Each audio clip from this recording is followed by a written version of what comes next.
こんにちは、あつこです。今日は映画の君の名はを日本語能力検定試験 N4、N5 レベルの簡単な日本語で読んでいきます。このビデオの文章は映画のセリフをそのまま書いたものではありません。私がわかりやすい日本語で映画のあらすじを説明したものです。このビデオは3つに分かれています。1、キーワードの説明。2、物語文、あらすじ。3、映画の言葉の解説。CC 字幕をオンにしてお好みの言語を選択してね。それでは始めましょう。1、キーワード。不思議。どうしてそうなるのかよくわからないこと。普通ではないこと。夢。眠っている時にいろいろなことを本当のことのように見たり感じたりすること。胸。ここでは女性のバストを指しています。本物。偽物や作り物ではない本当のもの。俺。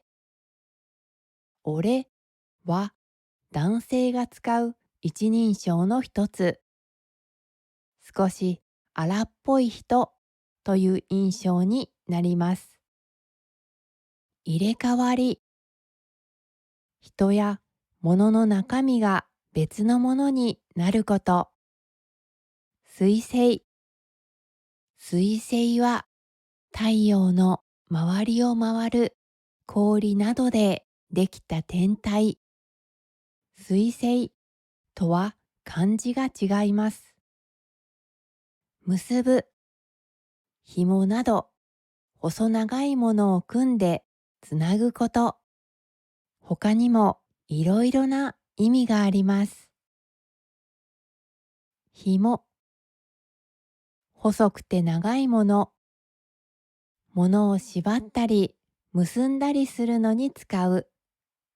組紐はいくつかの糸を組み合わせて作る紐。町長。町の代表で町のことを決めたりまとめたりする人。胸を張る。ここでは背中を伸ばした良い姿勢のことを言っています。お前。話をしている相手のこと。あなたと同じ意味ですが、カジュアルで少し強い言い方になります。片割れ。もともと一つだったもののもう半分。二人で一つのような大切な相手のこと。儀式。神様や人のために行う大切な行事。巫女。神社で神様のために働いている女の人。踊りやお祈りをします。伝統。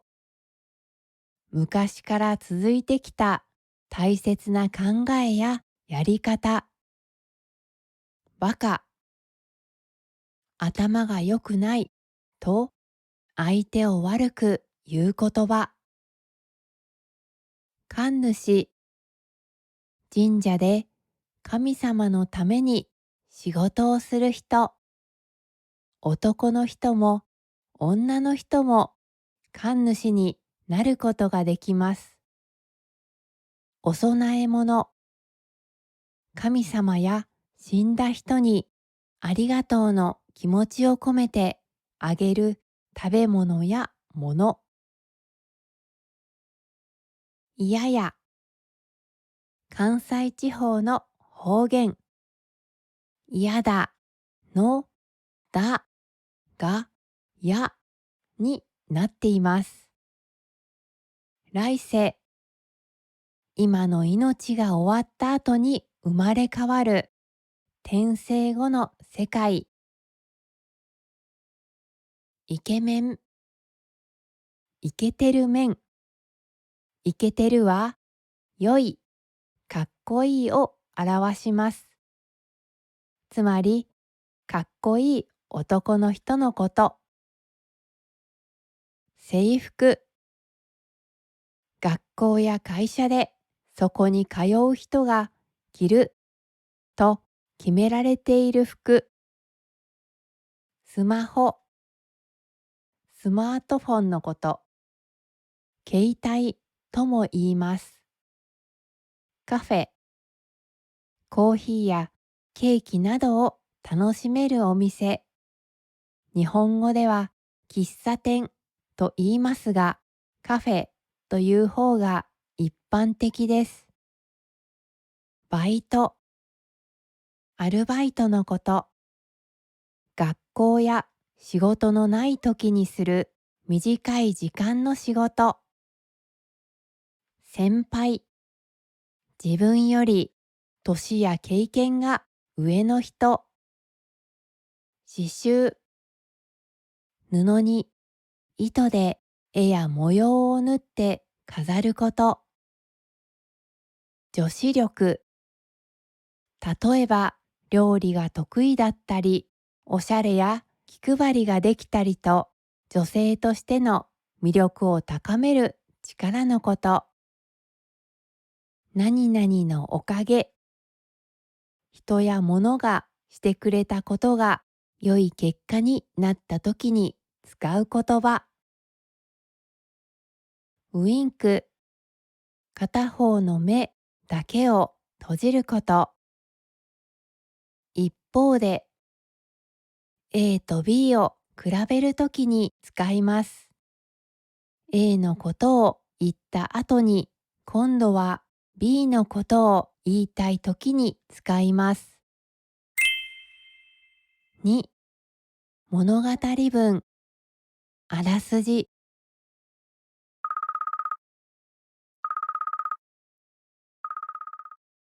滝くん、滝くん、覚えていないの？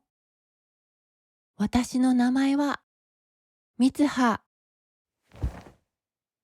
朝、不思議な夢を見て、起きた滝は、知らない部屋にいました。自分の体を見ると、なぜか胸があります。びっくりして胸を触っていると、お姉ちゃん、何してるの？知らない女の子が来て言いました。滝はびっくりして返事をします。すごい、本物みたいだと思って。え、お姉ちゃん？もう、しっかりして。ごはん。早く来てよ。女の子はそう言って部屋を出て行きます。起きた滝は鏡を見てびっくり。ええ、俺、女の子になってる。この時、田舎の町、糸守に住む宮水光葉の体の中に入っていたのは、東京に住む男子高校生、立花滝でした。この日から二人の入れ替わりが始まったのです。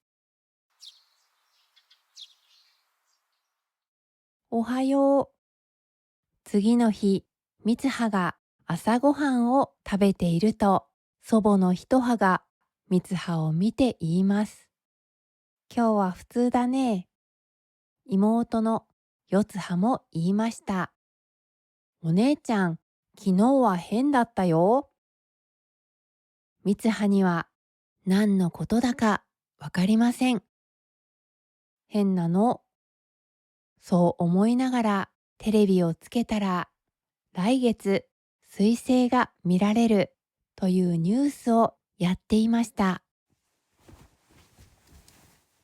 みつはは赤い紐で髪を結び、学校へ行く準備をします。行ってきます。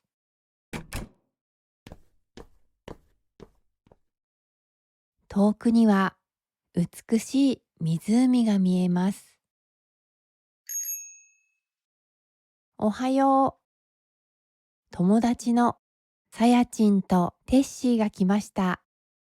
そして二人も昨日のみつはは変だったと言います。でもみつはには何のことだかわかりません。三人で話しながら歩いていると、みつはのお父さんがマイクを持って話をしていました。みつはのお父さんは今、町長をしています。そして次も町長になれるように頑張っているのです。ちょうどその近くを通ったみつはに、お父さんは、みつは、胸を張って歩けと大きな声で言います。みつはは、こんな時だけと思って少し悲しくなります。みつはのお父さんは、祖母の一葉と仲が良くなく、今はみつはと別のところに住んでいるのです。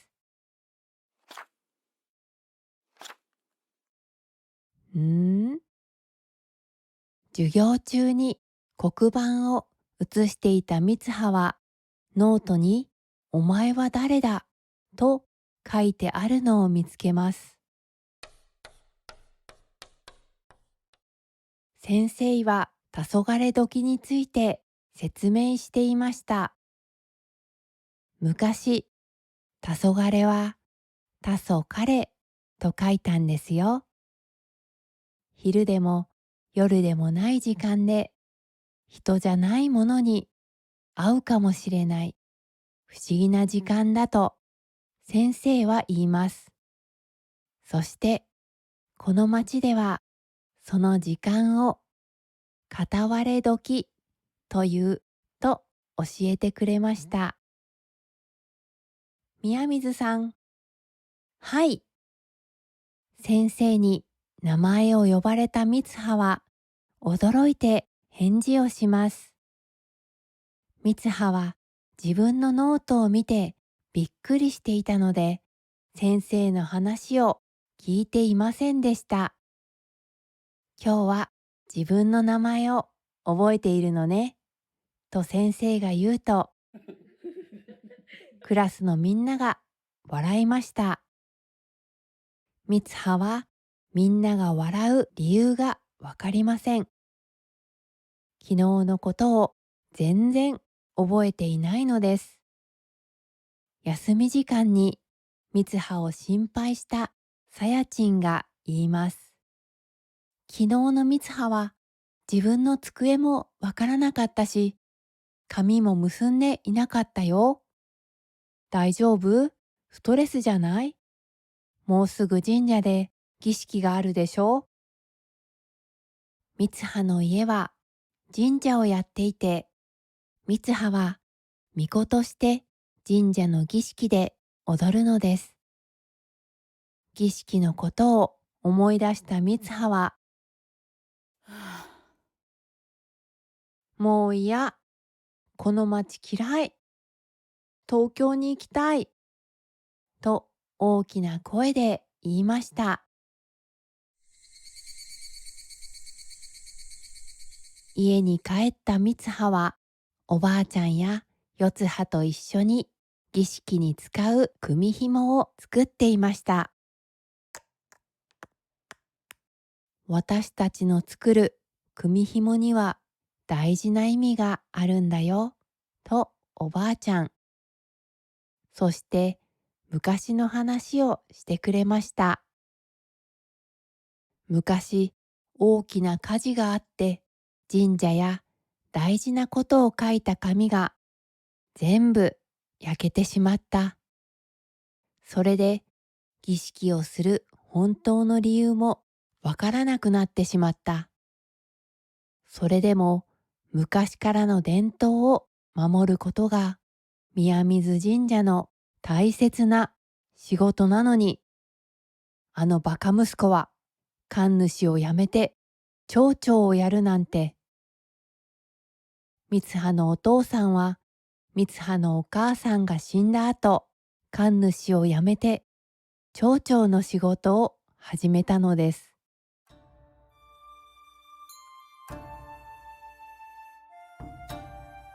その夜、宮水神社の大切な儀式が始まりました。三葉と四葉は白い着物を着て神様のために踊ります。そして二人はお米を噛んで口から出し、口噛酒を作ります。このお酒は神様へのお供え物です。うわ、人の前であんなことしてる。三葉と同じクラスの子がそれを見て笑っています。三葉は恥ずかしくなりましたが、最後まで頑張って儀式を続けました。口紙酒を売って、そのお金で東京へ行こうよ。儀式の後、元気のない三葉に、四葉がびっくりするようなことを言います。三葉は階段を降りながら大きな声で言いました。もう、こんな街嫌や。こんな人生嫌や。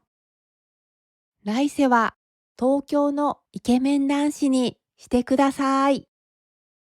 今度はそれを聞いた四葉がびっくりしていました。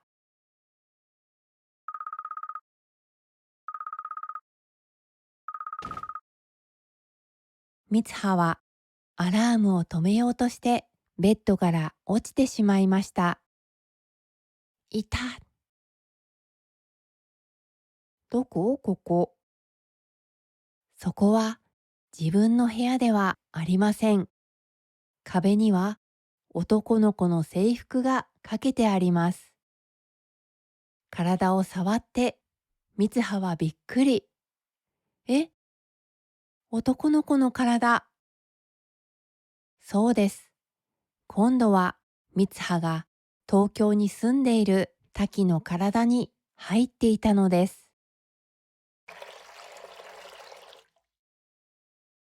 三葉は顔を洗いながら鏡を見ます。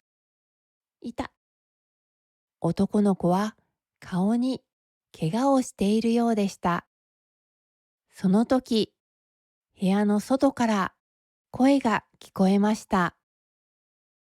おい、タキ、起きてるか？今日はお前が朝ごはんを作る日だっただろう？男の子のお父さんのようです。三葉は、すみません、と謝ります。父親は続けて言います。俺は先に仕事に行くからな。行ってらっしゃい。そう言いながら、三葉は心の中で変な夢だな、と思います。そこへ、お前まだ家か？走ってこい。とスマホにメッセージが来ました。つかさ？誰だろう？三葉は制服を着て家を出ます。わあ、遠くに高いビルがたくさん見えます。人でいっぱいの道を歩きながら、わあ、東京だ。三葉は嬉しくなります。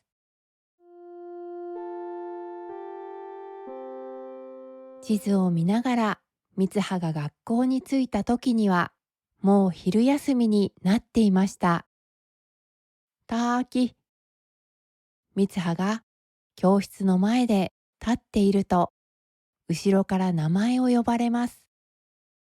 滝の名前を呼んだのは、司でした。三葉は、滝の友達の司と高木と一緒に屋上へ行きます。お前なんか話し方変だぞ、と司。二人は滝がいつもと違うので心配します。おい滝、お前弁当は？あ、二人はお弁当を忘れた三葉に自分たちのお弁当を少しくれました。ありがとう。授業が終わった後でカフェに行こうよ。いいね。滝も行く？カフェ？それを聞いた三葉は大喜び。三葉はカフェに行ってみたかったのですが、糸守にはカフェがなかったのです。おしゃれなカフェに来た三葉はとても嬉しそうです。しかし、カフェのメニューを見て三葉は驚きます。パンケーキ高すぎ。でも夢だからいいかな。そう思い、美味しいパンケーキを楽しみます。いい夢だな、と三葉が思っていると、スマホにメッセージが来ます。メッセージを見た三葉はびっくり。私、バイトに遅れてるみたい。ねえ、私がどこで働いているか知ってる？はあ？友達二人はまたびっくり。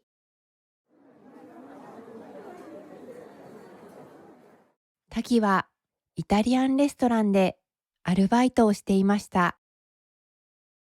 初めてレストランで仕事をする三葉は、注文を間違えたり、頼まれた料理を違うテーブルに運んだりして大変です。もうこの夢、いつ終わるの？三葉は困って思いました。そこへ、ちょっとお兄さん、とお客さんに呼ばれます。そのお客は、ピザに用事が入ってた、と言うのです。三葉が困っていると、奥寺先輩が三葉の横に来て、そのお客さんと話をしてくれました。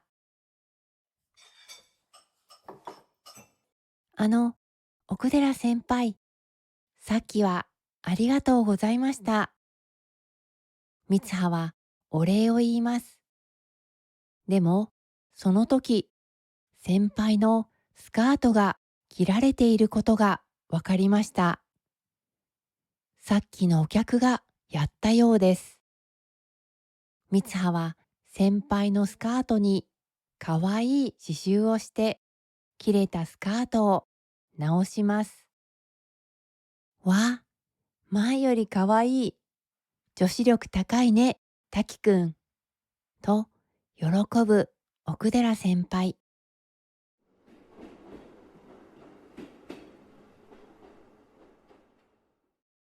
帰りの電車の中で三葉は思います。よくできた夢だなあ。家に帰った三葉は滝のスマホを見ます。いいなあ、東京の生活。あ、この人、日記を書いてる。そこで三葉は今日の日記を書きます。今日は奥寺先輩と駅まで一緒に帰りました。全部私の女子力のおかげ。三葉は自分のノートに、お前は誰だ？と書いてあったことを思い出します。そして手に自分の名前を書きました。みつは。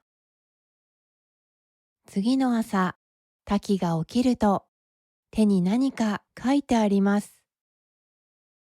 みつは。なんだこれ。スマホには自分が書いていない日記があってびっくりします。奥寺先輩と帰った？なんだこれ。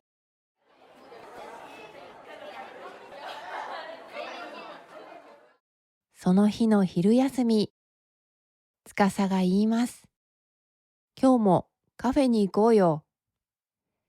滝は少し考えてから言いました。あ、ごめん。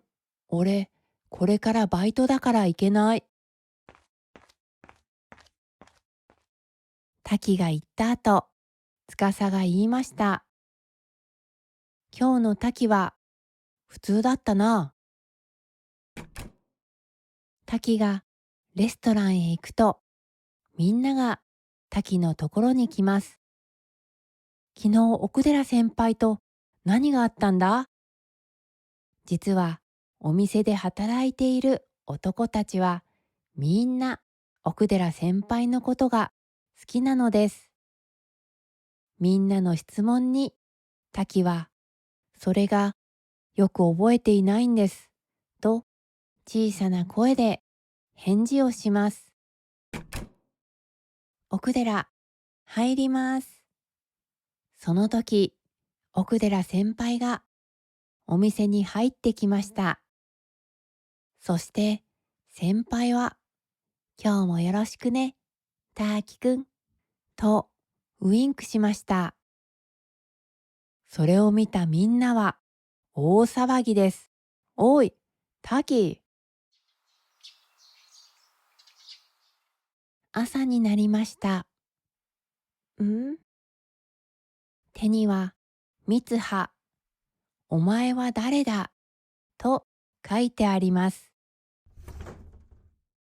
みつはの部屋に来たよつはは笑って言います。お姉ちゃん今日自分の胸を触ってないね。みつははびっくりします。え、胸を触ってるってどういうこと？えー、みつはが学校に行くとクラスのみんながみつはを見ています。あれ、私見られてる。なんでだろうと思っているとさやちんが言いました。昨日はすごかったからね、みつは。え、何も覚えていない。みつははびっくり。昨日絵の授業でみつはのことを悪く言っている生徒がいたのです。それを聞いたみつはは怒って机を蹴ったのでした。さやちんからその話を聞いたみつはは、え、私、そんなことしたの？と驚きます。一体どうなっているの？みつはは急いで家に帰ってノートを開きます。ノートには自分が書いていないことがたくさん書いてありました。一方で自分のスマホを見るとき、スマホには自分が書いていない日記がいくつも書いてあります。二人はやっと気がつきます。私、夢の中であの男の子と、俺は夢の中であの女と入れ替わってる？入れ替わった時の経験はだんだん思い出せなくなりますが、入れ替わりは週に2回から3回寝た後に起きていることが分かりました。そこで2人は入れ替わった時にしてはいけないことや入れ替わっている時に経験したことをスマホにメモすることに決めます。でも、それなのに、あの女は、あの男は、スカートを履いているのに足を上げたりする滝、高いスイーツをたくさん食べるミツハ、もうスカート注意、無駄遣いするな、と二人は喧嘩をします。入れ替わった生活は本当に大変です。でも、実はこの入れ替わりには大切な意味があったのです。3、映画の言葉の解説。主人公の名前の意味。ミツハという名前は日本の神話に出てくる水の女神、水ハの目から来ていると新海監督が X で話しています。そして宮水家の女性たちの名前は数字でつながっています。おばあちゃんは一葉、お母さんは双葉、三葉、妹は四葉です。